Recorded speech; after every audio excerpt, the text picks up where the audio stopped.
Everyone, remain calm.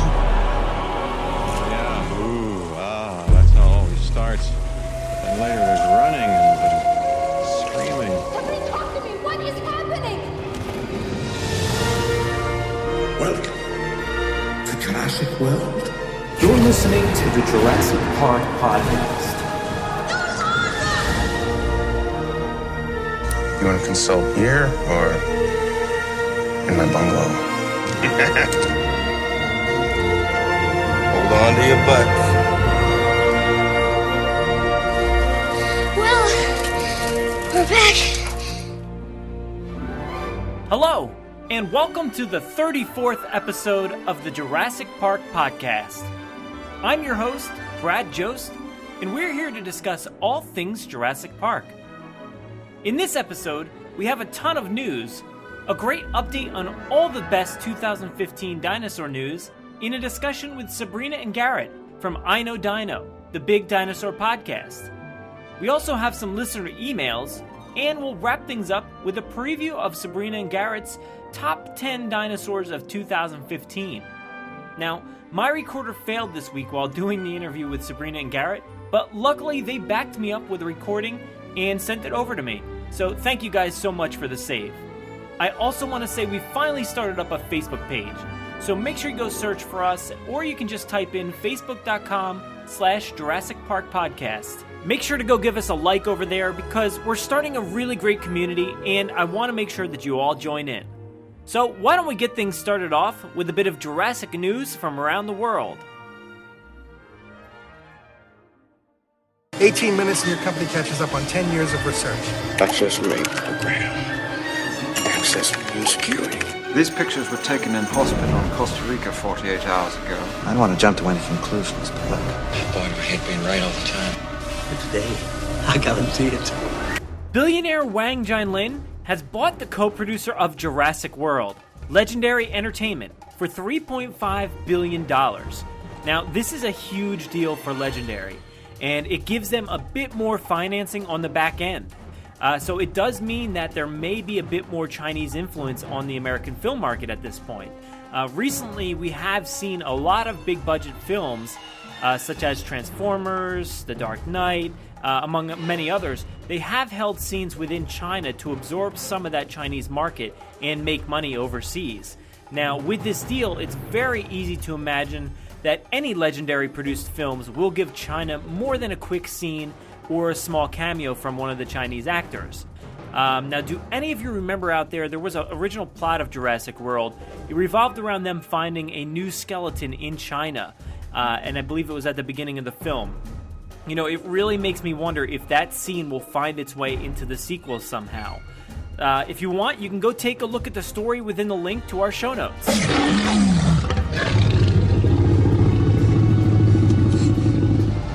Many people have taken to the internet to bash Jurassic World director Colin Trevorrow after hearing the Change.org petition to have him not direct Star Wars Episode 9. Now, if you've actually looked into the petition, it was not so much about trashing Colin as it was just to get George Lucas back in the director's chair. Now, Colin came in here and he responded pretty calmly to the whole debacle. Here's a few quotes from Colin directly. It says, "It's funny, I saw that.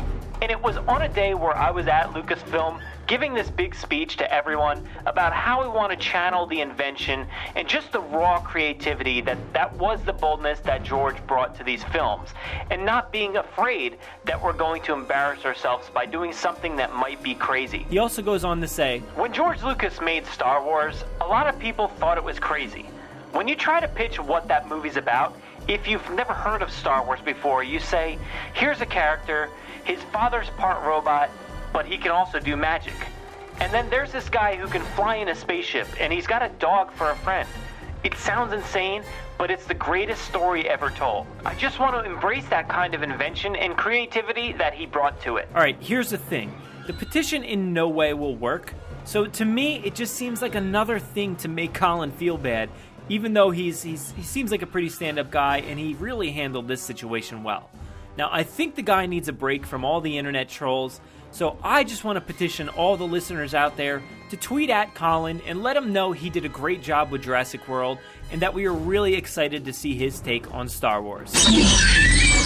In other petition news, many have been pushing to see the rematch of the Spinosaurus vs. T-Rex battle that resulted in the death of the T-Rex in Jurassic Park 3. Now, the rematch has been gaining its detractors and supporters. Colin Trevorrow even responded to the campaign on Twitter saying, "Noted, my friend."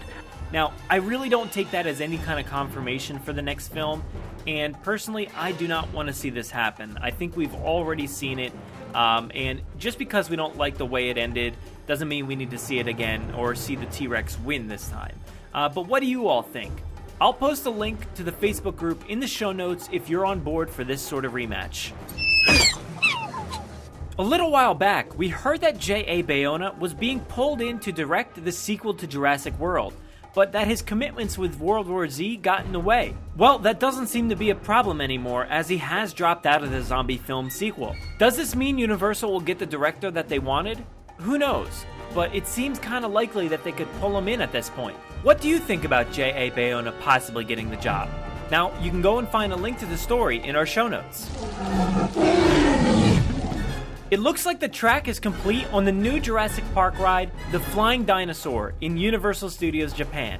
The coaster is set for opening in early 2016 sometime, so I expect to see some more news floating around sometime soon.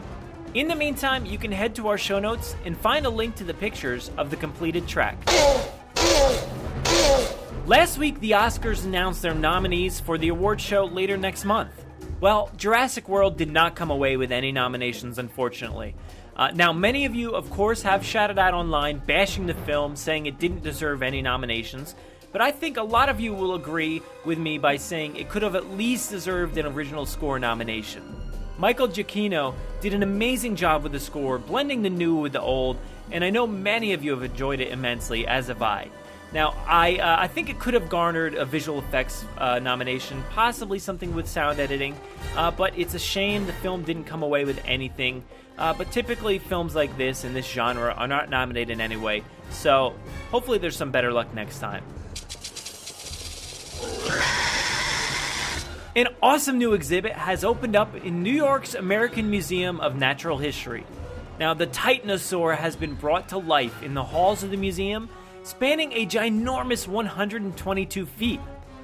It's a newly discovered species that doesn't have an official name just yet, but you can go and visit the 3D printed cast dinosaur in its insanely huge scope at the museum, as it will be there for a long time coming. Now, if you get a chance to go see it, let us know. I'm sure we'll be heading down there soon with a full report. You can find a link to the awesome pictures and the article within our show notes. Oh, there it is. There it is. Let's open up the doors to the Visitor Center, where Sabrina and Garret from I Know Dino, the Big Dinosaur podcast, talk dinosaur news from 2015.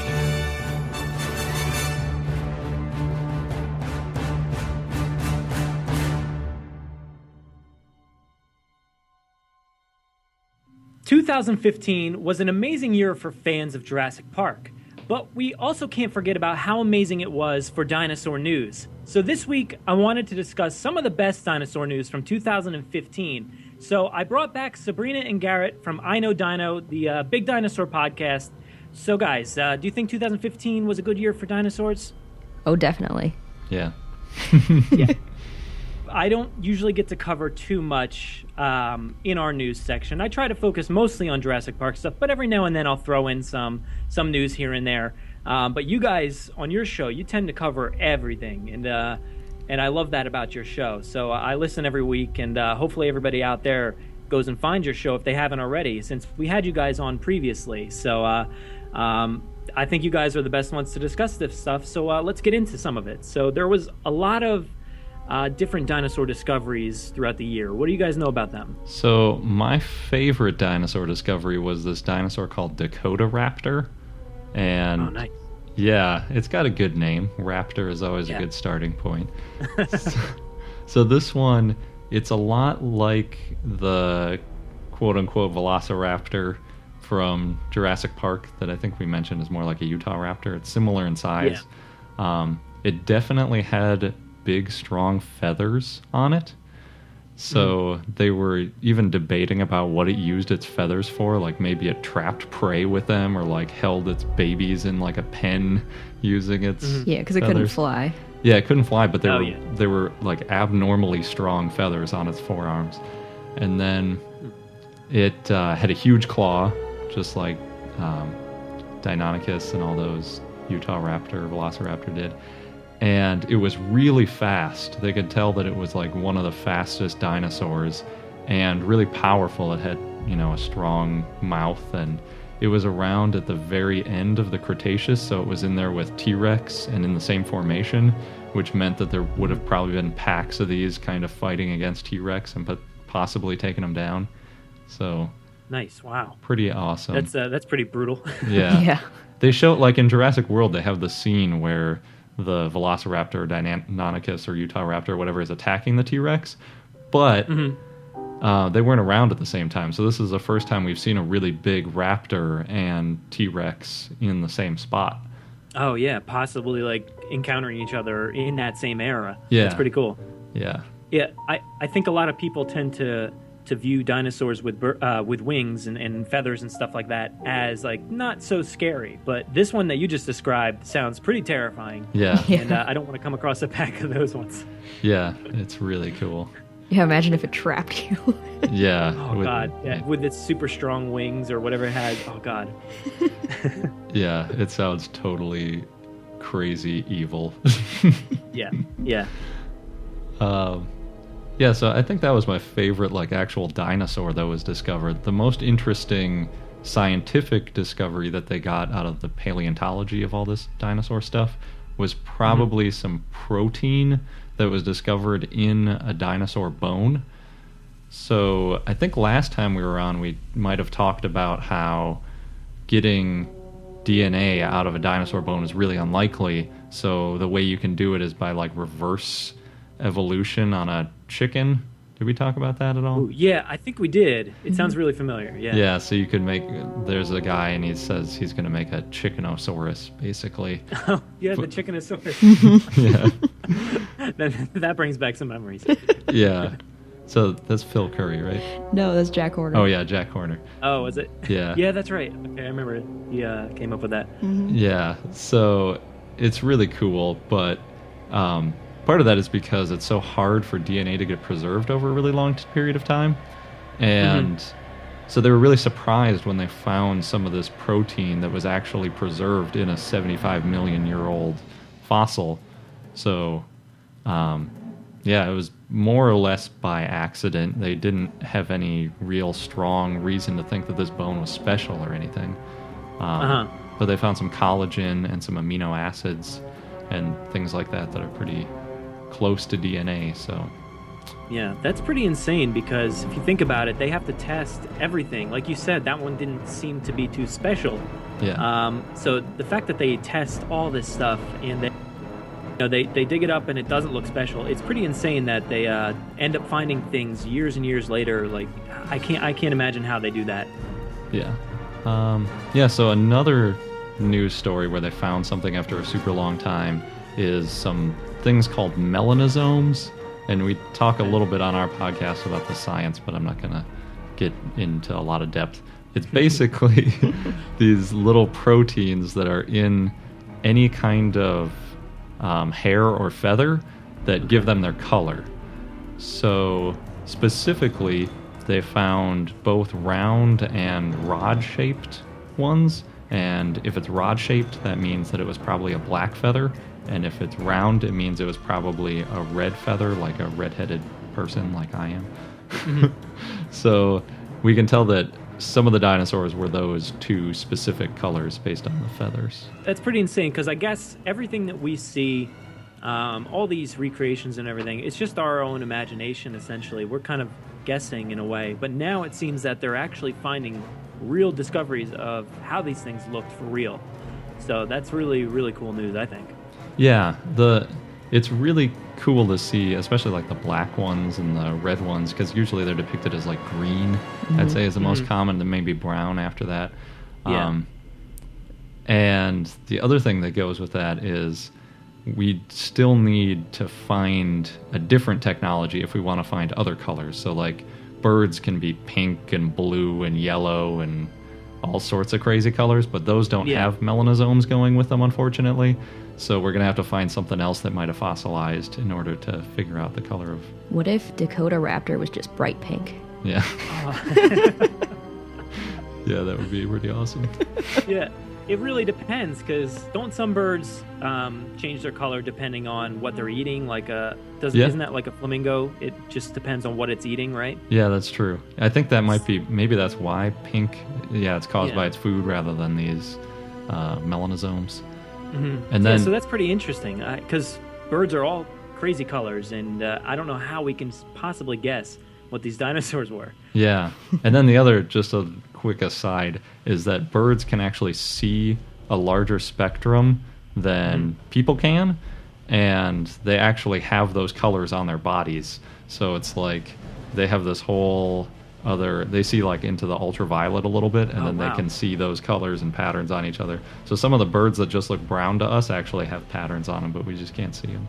Oh my god, you just like blew my mind. So all these birds I've been looking at this whole time are not brown. Yeah, some of them at least. These simple, boring seagulls that are just white are probably like fluorescent yellow or something that I just can't tell. Yeah, it's pretty cool. There were a couple discoveries that I thought was kind of funny. They got the nickname something related to hell. So there was Regaloceratops, which is a ceratopsian horned dinosaur, and that was nicknamed Hellboy. And then there's Genuang Long, which is it's a dromaeosaur, so related to Velociraptor, and that one was nicknamed the Poodle from Hell. Ooh, that's not scary. Yeah, the artist's conception of it is pretty creepy, I'd say, more than scary, because it's like the size of a dog, but it's like, it had like wings, right? It has wings, and they made it really colorful. So the top of its head has some blue and green and red, and then the tail was like orange and green and brown and white and black. And then it's in a stocking position too. So. Oh boy, I gotta check this thing out. Do you know where I can find this? I'm looking at a picture right now on Forbes, actually. Okay. It's called "This Spectacularly Preserved Feathered Dinosaur from China is Related to Velociraptor." There it is. Yep. So definitely go search that, because it sounds like an absurd, creepy dinosaur. Yes. Yeah. And let's see, what else we got? Oh, there's also another one with wings called Yi Chi, which had more bat-like wings, which is definitely an interesting one. And these are all discoveries from this year, right? So, yep. How do you guys think it's possible that, we're discovering all this wing information or feather information more recently than previously? I think that Jurassic Park Jurassic World has generated this new generation of interest in dinosaurs, and so you've got a lot of I think we might have talked about this in the last. There's a lot of paleontologists now who grew up watching these movies and then became interested, and so that coupled with new technologies, and I think at least in some countries are getting more funding, makes it easier to keep going and excavating these bones. Yeah, there are some countries that are getting industrialized and have, specifically China and Mongolia now, have huge bone beds that are being discovered. And say like 50 years ago, there was nobody doing paleontology in those areas. So. Oh, then there's 2 different tracks that were found in the UK. In Scotland, they found 100 sauropod tracks. All the way along, what was it, kind of like a beach, I think? They got washed away. I think you're right. I remember that story. So that one is pretty cool because you can tell a lot of things from fossils, but there's also a lot of things you can't tell from fossils, like how many of them would live in a group, or what kind of patterns they moved in, or how quickly they moved is kind of hard to tell, but footprints help you tell some of that stuff, or if they were in a herd and stuff like that. And then the more interesting one to me was on a different part of the UK. They found tracks that they think are from a swimming stegosaurus. So they... Wow. Yeah. Wait, how do you find tracks from a swimming stegosaurus? So it's the weirdest thing, and I'm still a tiny bit skeptical of it because it sounds just a little bit too crazy to be true, but apparently what it is if you imagine you're swimming in, or I should say, like, you're going from the kiddie part of the pool to the deep, like, diving part of the pool, and you're on that slope that slowly goes down. As you're going, you transition from walking to, like, paddling, and at some point you're kind of grazing the bottom of the pool, even though you're sort of swimming. So they found tracks that they think are those. They have stegosaurus footprints, and then eventually they start to turn into these, like, more like stroke swipey sort of motions rather than being prints. It's pretty weird, but really cool. And then they talked about how they thought it swam, because it had really long hind limbs and really short forelimbs, so it would have had to kind of paddle with its front legs, but maybe it was kind of grazing the bottom with its back legs or something. Oh, wow. That's pretty. They have some pretty cool drawings they came up with for that one. Yeah, I gotta see these. It probably looks pretty absurd to see a stegosaurus swimming. I want to see that, but it reminds me of either like a hippo or an elephant just hanging out in the water. So I could see it happening. Oh, that's a good point. Yeah. Yeah, and hippos those are one animal you don't want to mess with in the water, even though they look so goofy. I know from personal experience, to be honest. Oh, really? No. Yeah, I was in Africa this past year for my honeymoon, and we came across a hippo, and we were just walking around. Every now and then on our safari, we would stop for drinks or just to hang out for a few and actually get out of the car. And we walked over towards the water, and we saw a hippo sitting in there. And when you think of a hippo, I don't know, if you don't have any knowledge of them, you think that they're just like calm, nice creatures, slow. But that's completely opposite. Yeah. They're pretty angry, and they're pretty fast. So we were up on this ridge, and the hippo decided it wanted to get angry at us, so it started to show its mouth. So it started to, have it wide open, and then started to come out of the water and sprint up the hill. And that's when our tracker and our guide told us to run. So it was straight out of Jurassic Park. We all sprinted back towards the vehicle, but luckily the hippo decided to go the other way. So good God, that must have been terrifying. Yeah, it was, and I was filming the whole thing, so I do have it out there somewhere. It's like Blair Witch Project style, where you're like running. It was, and it's... exactly, yeah. It was a nice, calm, footage of the hippo, and then he says run, and then all of a sudden it's dangling by my waist, and it looks pretty intense. That's funny. So, coming across a stegosaurus would probably not be beneficial to anybody. Yeah. Probably not. That is for sure. Yeah. I see this picture of this Hellboy one. This one looks pretty awesome. Yeah, it's got the cool ornamental crown-like. Yeah. I guess that's why they call it Regaliceratops. I mean, it looks like a different version of like a Styracosaurus, right? Like the one that was in the Good Dino, the Good Dinosaur. Yeah. Oh yeah. It had all those birds on it. Yeah. It's the same. Pretty cool. They're both, what do you call them? Centrosaurian. That's what it's called. That's the group that has the fancy spikes around the frill rather than just like a Triceratops is a ceratopsian. Yeah. This one almost looks like it has sort of like Stegosaurus spikes around the outside, the way that they're shaped in a way. Yeah, they're pretty big. Yeah, it's cool. Yeah, we have... do you want to... Oh, sure. There's also a Chileosaurus, and that one is related to T-Rex, but it was an herbivore, so that was kind of interesting. Oh, it's also nicknamed the platypus. Yeah. But it would definitely way bigger than a platypus. Yeah. Yeah, definitely. There's one that was nicknamed Super Duck. That's just a big Saurolophus type. They're getting really. I think they're just running out of names now, aren't they? Yeah, it's got a really Calling them, like wolves and ducks and. Yeah, it's got a really long scientific name. It's Brachylophosaurus because there's one called. Looking... Sorry, go ahead. Oh, I was just gonna say there's one called Brachylophosaurus, and they're like, what do we call this one? I guess Brachylophosaurus because we think it's a little bit older. Yeah. Okay, that makes sense then. I'm looking at this super duck here, and to be honest, I thought it was a horse at first. Yeah, yeah, it's got a really long head. Yep. Yeah, this is very interesting. And then there's one that is really hard to say. It's another hadrosaur. This one's from Alaska. It's like Ergunalek Kupicensis, I think.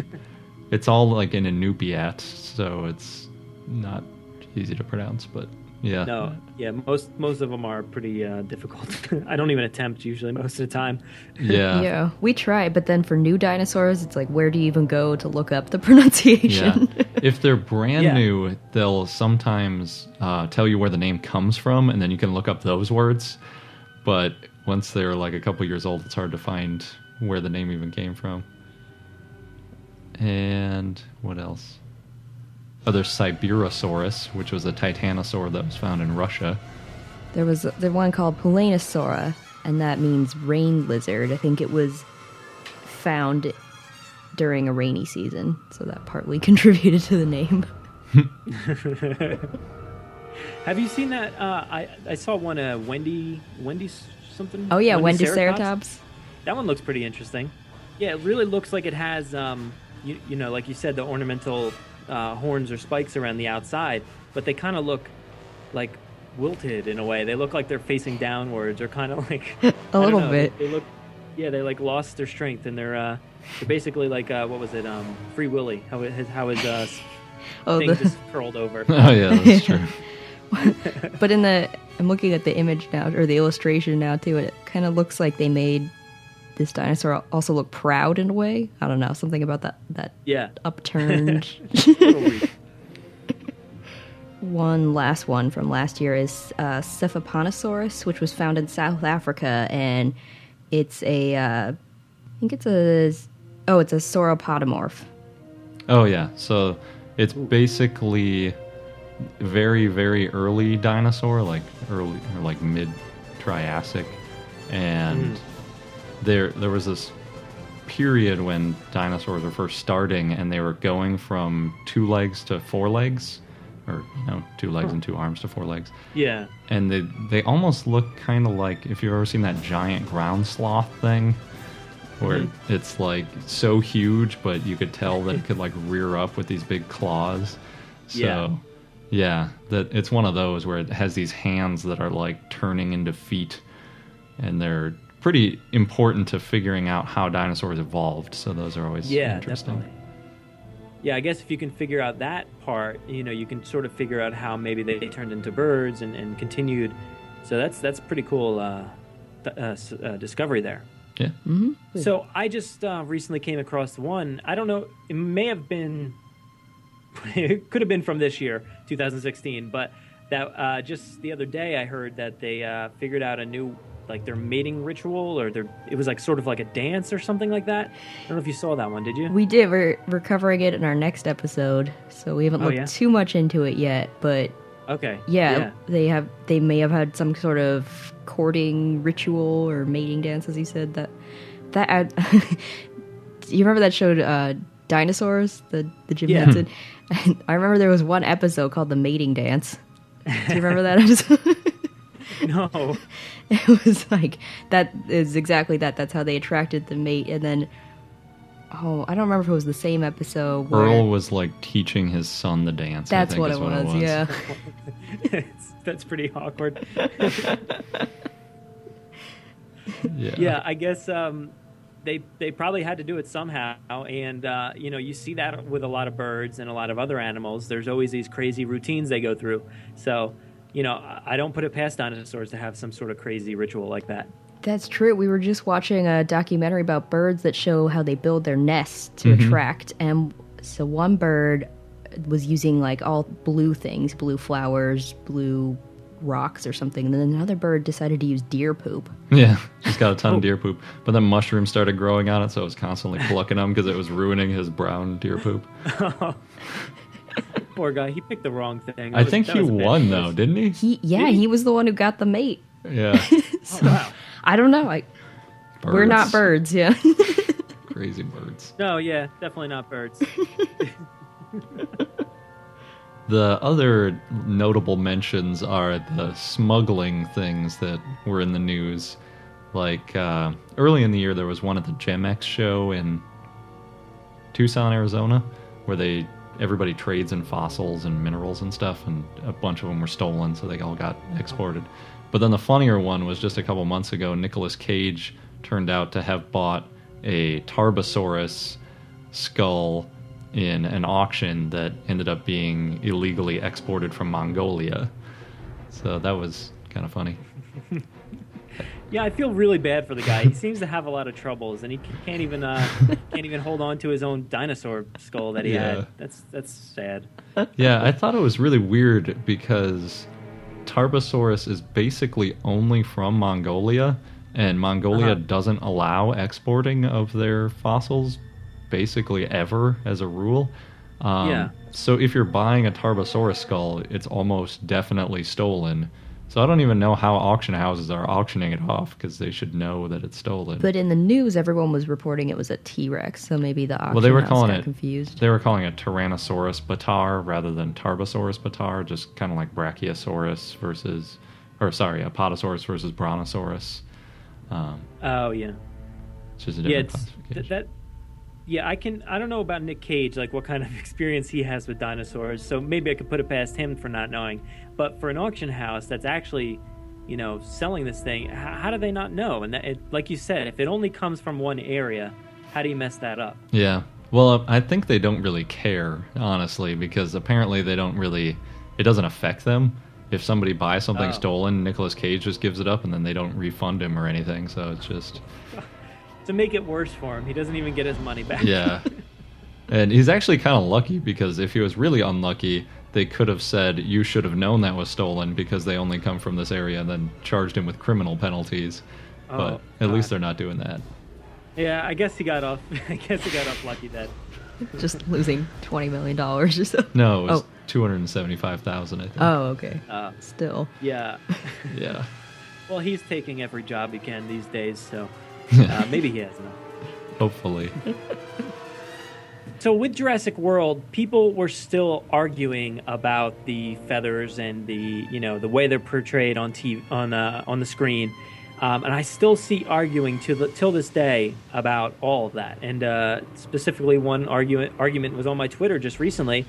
And do you think that it's incorrect for the films to represent them in this way? Do you think that it's a disservice to the community of dinosaur fans and people growing up, knowing that this is how they look or this is not how they look? Because pretty much everybody that comes up assumes, a T-Rex looks this way, a Velociraptor looks this way, all because of the movies.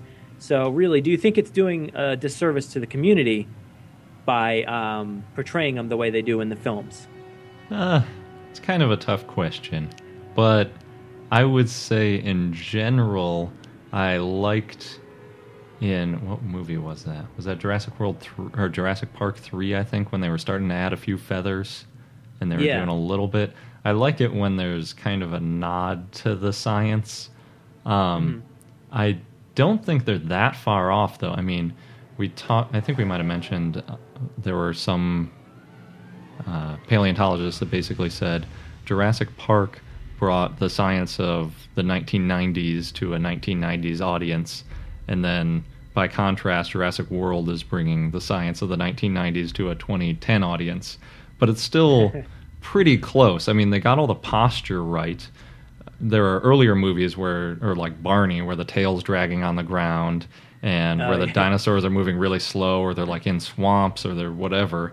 All that stuff they did right. So like T-Rex is moving in the same way you'll see it mounted in any museum. It's all pretty correct in terms of posture, and most also of the portrayed as pretty smart. Yeah, and we saw some of the instructions that the what do you even call those guys? I guess like the directors of the Velociraptor people. Like a puppeteer? Yeah, but there were people acting it out. Oh, it's yeah. like an Yeah, actor exactly, coach, I guess.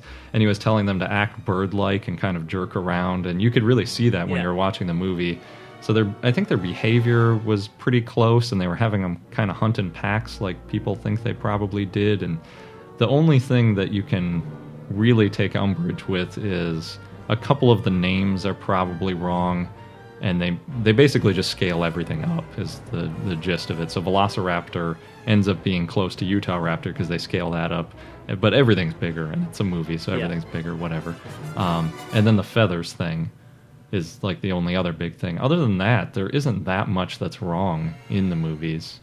And I think it's good, too, to generate this kind of interest in dinosaurs, and then we can see that people growing up, they continue to have this interest and continue to research and put more effort into it. Yeah, and it doesn't take long to find out, if you read anything at all about dinosaurs, that dinosaurs actually probably had feathers. And we're not even really sure how many of them did. Like, we don't know if T-Rex had feathers all over its body like an ostrich, or if it had, big bare spots, or it just had proto-feathers or whatever. So it's not like there's a lot of science to show exactly what they did look like. I think also people who are really interested in the dinosaurs are going to go out after the movie and look into it. Like, I have a 3-year-old cousin who we spent a good chunk of Thanksgiving. He was just telling us about dinosaurs and pointing out some of the things that were inconsistent with the movie. And he's 3, and he can pronounce all of the dinosaur names. Yeah. Yeah, so I don't think they're missing too much. It's mostly just the appearance, and, they could add feathers. I would be happy if they added feathers, just because that's how I am. But I don't think it makes the movie bad. I don't think it makes it like a detriment to the scientific community or something like that. I think it's fine. It's entertainment. Yeah. It's a scary movie. It's not supposed to be like, a monster science. Movie, right? Yeah. And they do the whole thing where they're talking about how it's DNA mixed with all these things anyway, so they're not even pretending like it's a real dinosaur. It's not like they went back in time. They're making these fictional characters anyway. So exactly. That's one of the points in the movie. It says that they're creating monsters, that they're not physical representations of what they actually looked like. And maybe people are just missing that point, that they actually did point that out. Yeah. And like I said, I still see people arguing about it to this day. And, it's kind of a shame because, like you said, it's just a movie. And it does bring better understanding to the entire community, I think, and a better, knowledge, I think. I think everybody now, like you said, goes out and researches. And I know when I first started learning about dinosaurs, films like Land Before Time and Jurassic Park both informed me about them.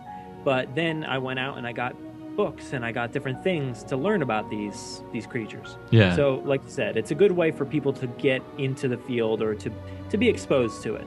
Yeah, it's almost like saying you saw the movie like Cujo and now you think you know everything there is about dogs or something. Like you can't base a horror movie representation of an animal on like what the animal is actually like.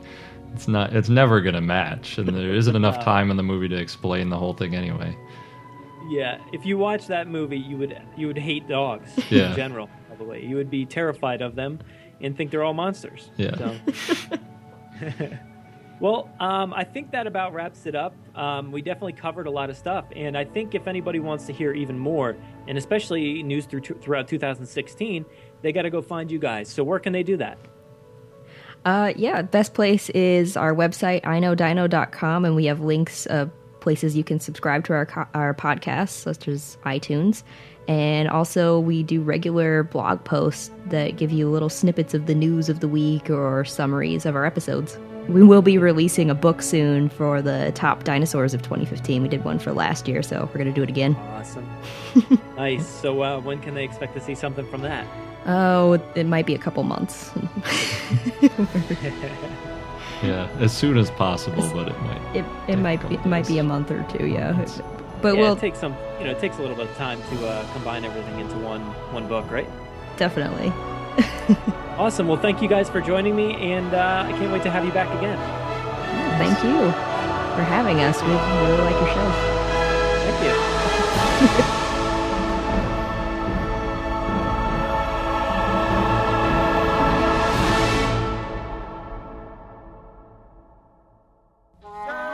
I'm not a computer nerd. I prefer to be called a hacker. Aren't you supposed to be a genius or something? I can't get Jurassic Park back online without Dennis Nedry. Incorporating all the latest technologies. We shouldn't be here. And there's 5 dinosaurs. How many Sarahs do you think are on this island?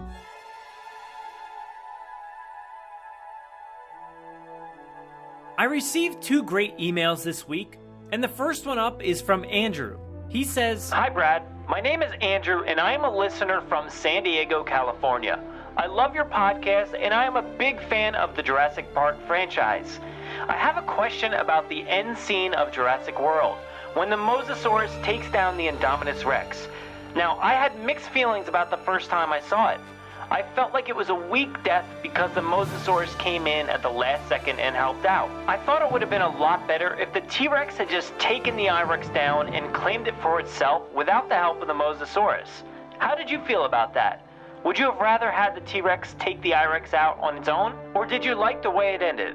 Thanks, Andrew." Thanks so much for the email, Andrew. I really appreciate your love for the podcast, and I love the franchise too, so that's why I do this. As for the end of Jurassic World, I think it still would have been tough for the Rex to finally take out the Indominus Rex once and for all. Now, yes, both the Rex and Blue had the Indominus cornered, but the I-Rex was surely the stronger competitor. And as you may remember, earlier in the fight, the old Rex was down for the count and would have basically been dead if it wasn't for Blue showing up and, basically saving the day.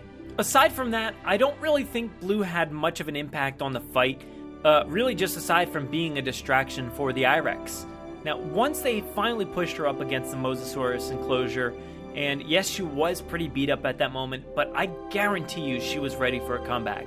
I think adding the Mosasaur was really the only way for the old Rex and Blue to come out on top. The I-Rex was really just a monster and an all-out brutal competitor that just had every characteristic it needed to take down the Rex. Thankfully, I think that the Mosasaur stepped in at the right moment and saved the day. Otherwise, it would have been kind of bad for our Rex, I believe. At the end of the day, I'm okay with it because the Rex got out, with a little bit of help from Blue and the Mosasaurus, because it really means that she lived to see another day. Thanks, Andrew. The next email up is from Ethan. He says, "Hi, Brad. My name is Ethan. I enjoy listening to your podcast. Jurassic Park is so awesome. I love hearing somebody else talk about my favorite movie of all time. I have a couple questions to ask you. Number 1, which movie is your favorite out of the Jurassic franchise? Number 2, do you like the Lego sets for Jurassic World? Also, did you think that the Lego sets were accurate to the movie? Number 3, who is your favorite raptor? Thank you for putting on this podcast and talking about Jurassic awesomeness." Hey, Ethan, I totally agree with you. Jurassic Park is incredibly awesome. Now, I love being able to bring in people who love to talk about the films as well as reading emails like yours here on the show. Now, let's get into your questions. My favorite movie out of the Jurassic Park series is Jurassic Park. Now, I first saw the film when I was 7 years old, and it's still one of my favorite films of all time. And it's something that you just can't forget when you're that little. And I really don't think that feeling is ever going to change. It's always going to be one of my favorite films of all time. As for question number 2, the Lego sets, yes, I did like them. I thought that they had some really cool designs. Some of my personal favorites were the Indominus Rex Breakout set and the T-Rex Tracker set. Both were really awesome and really fun designs, I think. But I don't think they were very accurate. I think you can tell just by looking at them. They just built models that were fun to play with, really, unless they had some sort of insider information as to a different plot line or something like that, which I don't know if that's true. But it really looks like something that could have came either before or after Jurassic World. If you take a look at that T-Rex tracker, That's something I'd love to see in action in film or on TV or some way. I'd love to see how they either captured the Rex for Jurassic World or how they intend to capture her after Jurassic World. But anyway, otherwise, aside from maybe the bigger sets, I feel like the characters looked well, the Raptors looked well, the Indominus and the T-Rex, they looked fine. But I wouldn't say that the overall sets were similar to the movie. Let's get to your third question here. It's, who is my favorite raptor? Now, if I'm picking straight from Jurassic World, I'm going to go with Blue. Now, I really didn't get enough time with the other raptors to choose another one. If I had to, I think Delta would probably be second on my list. If I'm choosing a non-Jurassic World raptor, I'm picking the big one from Jurassic Park. I absolutely love the old design and how scary they were and how intelligent they were from the start. So I think these are some really good picks here from Jurassic World going with Blue, from Jurassic Park going with the big one. Hopefully you agree with those. I don't know. Maybe you do, maybe you don't, but they're some of my favorites. So anyway, thank you so much for listening, Ethan, and it's always great to hear from you guys as listeners. If any of you want to write in, you can email us at JurassicParkPod@gmail.com, or you can actually call or text us at 732-825-7763. Mommy's very angry. This will give the parents nightmares. No, I'm simply saying that life finds a way. Is that good? You find it? It's fantastic. Just the parts they didn't like. I believe I've spent enough time in the company of death. Hang on, this is gonna be bad. So, do you remember a few minutes ago when Sabrina and Garret mentioned that they were working on their top 10 dinosaurs for 2015? Well, they actually sent me over a preview of their work, and I'm gonna read off a portion of it. Now, this is some really great stuff, and I really don't want to give it all away in this segment here for this dinosaur specifically, so I'll leave it up for you guys to search it out. Maybe I'll be able to post it for you guys. If not, you can just wait until they post it on their own. Now, you heard them talk about it earlier, so here's a little bit more from Dakota Raptor.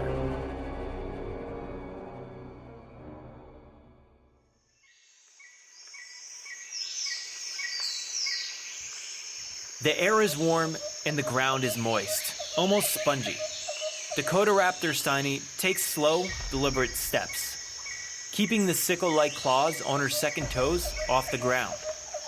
They are large, 9.5 inches or 24 centimeters long, big enough to slash and kill a decent-sized meal. Dakota Raptor is scouting the area for potential prey. At 18 foot or 5.5 meters long, with long legs that allow her to reach speeds of 30 to 40 miles per hour or 50 to 65 kilometers per hour. She doesn't have to worry about being attacked. But she does still need to be cautious. She has traveled only a short distance down from her upland territory. But she is now in T-Rex territory. Then she spots one, standing by a nearby ash tree. Dakota Raptor pauses for a moment, considering her options. The T-Rex is larger than her, but not yet fully grown. She may have a chance at intimidating it. The Tyrannosaur turns and sees her, and Dakota Raptor acts quickly. She opens her jaws, revealing a mouth full of sharp teeth, and spreads her wings, which extend 3 feet from her body. Though she's too large to fly, her wings are big and bright. The T-Rex growls and takes one step closer to Dakota Raptor. Dakota Raptor doesn't back down. She takes a few swift steps and flexes her sickle claws, preparing for flight.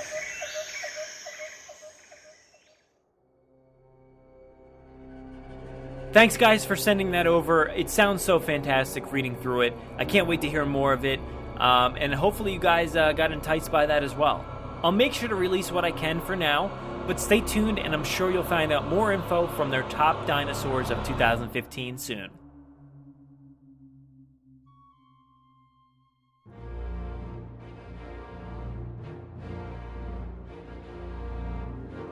Thanks for listening to the 34th episode of the Jurassic Park podcast. I just want to thank Sabrina and Garret from I Know Dino, the Big Dinosaur podcast, They put on an awesome show every week, and you can actually find me on their show this week. Make sure to go follow them on Twitter @IKnowDino, and go listen to their podcast on iTunes or wherever podcasts are found. You need to subscribe to that show and listen every week. Also, a big thanks to Andrew and Ethan for sending in their emails this week.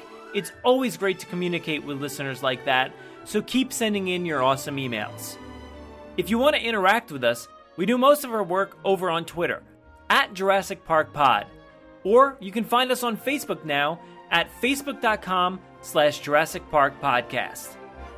Don't forget to follow us on Instagram. We are the Jurassic Park Podcast. You can listen to us via iTunes, Stitcher, SoundCloud, Podomatic, and YouTube, so make sure to subscribe. Now, don't forget to give us a 5-star review on iTunes or a glowing review wherever you may listen to the podcast. It will seriously help out our rankings and make it easier for fans like you guys to find us. We're also usually spotted commenting on the Jurassic Park subreddit as Jurassic Park Podcast. Don't forget to check out our show notes for all the links you've heard here today. If you want to get a hold of us, you can email us with any news stories, MP3s, segment ideas, pictures, top 10s, or comments to JurassicParkPod@gmail.com. If you'd like to record something for the show, send it in to us and we'll feature it in an upcoming episode. If you don't have any way to record, you can give our voicemail a call and leave us a message, or you can even text us now. That number is 732-825-7763. Thanks for listening, and enjoy.